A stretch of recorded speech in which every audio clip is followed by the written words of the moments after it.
Bonjour à tous, j'ai le plaisir de vous retrouver dans cette nouvelle vidéo pour un test produit, celui du souffleur à feuilles thermiques de la marque Fuxtech qui est juste derrière moi posé sur mon établi. Aujourd'hui on se retrouve dans mon garage, habituellement je ne peux pas le filmer ici puisque mon énorme Patrol y est garé, mais actuellement il est en révision puisque j'ai l'embrayage et la butée d'embrayage qui sont complètement HS ainsi que le radiateur qu'il faut que je purge et que je remplisse de liquide de refroidissement. D'ailleurs pour ceux qui n'ont pas vu mes aventures avec le Patrol, je vous mets une fiche juste en haut de votre écran pour ceux que ça intéresse. On va rentrer tout de suite dans le vif du sujet. Je vais d'abord vous montrer le déballage ainsi que le montage du souffleur. Ensuite, je vous montrerai la procédure de démarrage qui est vraiment toute simple. Il démarre au quart de tour. Et en fin de vidéo, je vous passerai quelques plans du souffleur en action puisque moi ici j'ai deux énormes cerisiers ainsi que des haies qui bordent l'entièreté de mon terrain et à chaque fois vous connaissez quand l'automne est là et bien toutes les feuilles mortes tombent sur la pelouse. Donc à l'aide du souffleur, moi ce que je fais c'est que je les repousse en fin de compte sous la haie, comme ça m'évite d'avoir à les mettre à la déchetterie ou au compost. Ça fait un compost naturel, ça remet une couche d'humus sous votre haie. Ça va également empêcher toutes les mauvaises herbes style par chez nous c'est surtout les ronces et les orties qui vont repousser. Donc là au moins d'avoir toutes les feuilles mortes qui vont venir pailler sous vos haies, et bien ça évite la pousse de toutes les mauvaises herbes et une fois l'arrivée du printemps ça permettra à vos haies d'être en forme.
Donc le souffleur se présente comme ceci, toujours le traditionnel mélange de couleurs orange et noir que j'aime beaucoup. Le poids, on est sur 4,5 kg, donc vraiment très léger. C'est un souffleur qui se manipule à une seule main très aisément. Vous pouvez le manier dans tous les sens. Comme vous avez pu le voir dans les extraits que je viens de vous passer, quand vous le recevez dans le carton, il y a juste le tube de soufflage à monter. Pour se faire la première partie, il y a une vis de ce côté-ci à venir dévisser. Ensuite, vous venez le manchonner en faisant un quart de tour et vous remettez la vis. Et pour la deuxième partie, c'est vraiment juste, hop, vous faites un quart de tour, vous pouvez le retirer et pour le monter, pareil, ici vous avez en fin de compte deux petits ergots. Vous venez manchonner et aligner avec le dessin présent sur la deuxième partie.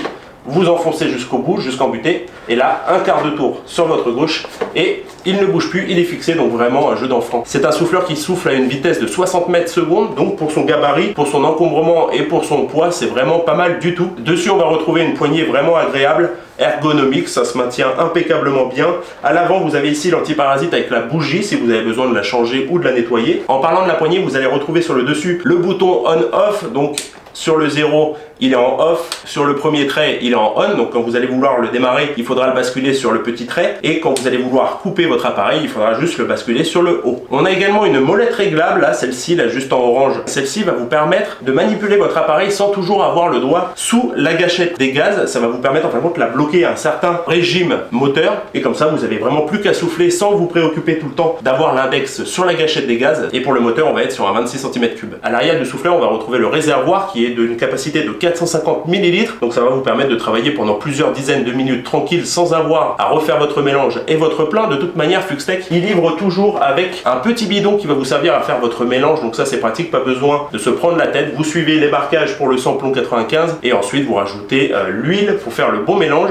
Il y a juste à respecter les doses sur le bidon et au moins quand vous travaillez, dès que vous en avez plus, vous pouvez refaire l'appoint et repartir pour une session de travail. À l'arrière, on va également retrouver sous ce cache en plastique noir bien le filtre à air ainsi que le carburateur. S'il y a besoin de passer un petit coup de compresseur ou autre pour le nettoyer, c'est très facile d'accès et très facile de le déboîter et de le remanchonner. On va également retrouver sous le carburateur la traditionnelle poire d'amorçage sur laquelle il va falloir presser quelques coups pour faire venir le carburant dans le carburateur pour les démarrages à froid uniquement. Juste ici le traditionnel lanceur à cordes. Sur la partie droite de votre carburateur, vous avez également le starter qu'il faudra venir positionner d'une certaine manière pour faire les démarrages à froid, et dès que l'appareil aura démarré, il faudra le positionner en position 2 pour que l'appareil puisse fonctionner normalement, être au bon régime pour le moteur. D'ailleurs, je vous passe tout de suite les plans sur la procédure de démarrage.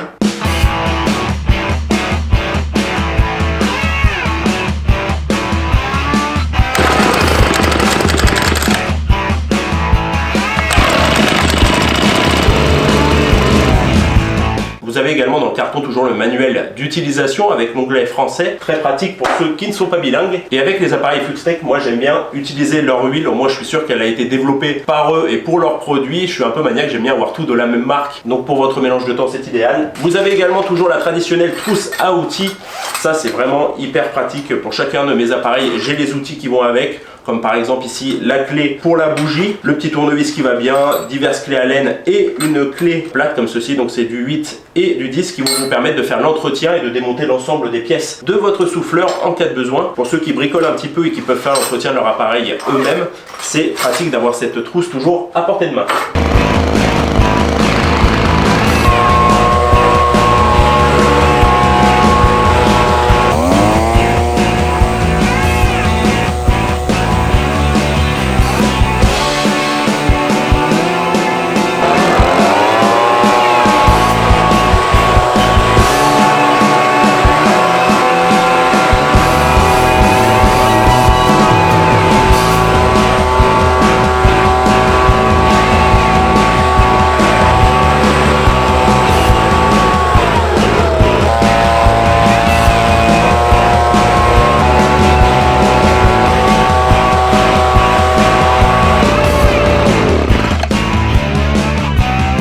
Après, pour ceux qui se poseraient l'utilité d'avoir un souffleur à feuilles, c'est vrai que moi au début j'en étais pas équipé. Je voyais les gens qui travaillent par exemple dans les communes, dans les municipalités avec les gros souffleurs dans le dos à dégager justement les trottoirs pour éviter qu'un piéton se ratatine avec les feuilles en automne. Mais moi je voyais pas vraiment l'utilité que je pouvais en avoir et en fin de compte c'est vachement pratique, notamment au niveau de vos terrasses, de vos accès, vos allées de jardin ou tout simplement ici moi dans mon garage, à chaque fois que je rentre et que je sors le 4x4, bah forcément il y a de la boue dans les crampons qui va se déposer au sol, des feuilles mortes, etc. Avant j'étais avec mon petit balai de sorcière, maintenant je démarre mon souffleur et vraiment en quelques minutes le garage est flambant neuf, toute la poussière est éliminée. Au niveau des terrasses aussi, moi c'est pour le moment du béton brut, c'est vraiment là juste la chape. Par la suite je viendrai mettre des plots et des lames PVC pour me faire une belle petite terrasse, donc au moins à chaque fois que j'aurai les feuilles qui vont tomber dessus, je pourrais mettre un coup de souffleur et la rendre propre en quelques secondes. Mine de rien, c'est quand même un outil à avoir dans son garage. Pour ceux que ça intéresse, je vous affiche le site Fluxtech, vous allez pouvoir retrouver mon modèle ainsi que d'autres références. Ils en ont des plus gros qui font également aspirateur et broyeur, ça doit être pas mal aussi. Sur ce, n'hésitez pas à partager, à commenter, à liker et surtout à vous abonner. Un grand merci à vous. Ceux qui sont intéressés également, je vous mets tout de suite le lien via mon Instagram. Je publie pas mal des choses généralement en avant-première, des petits réels, des trucs sympathiques sur mes animaux également ou mes véhicules. Petit instant autopromotion pour ceux qui veulent me suivre. Sur ce, moi je vous dis à la prochaine dans une prochaine vidéo. Allez, ciao!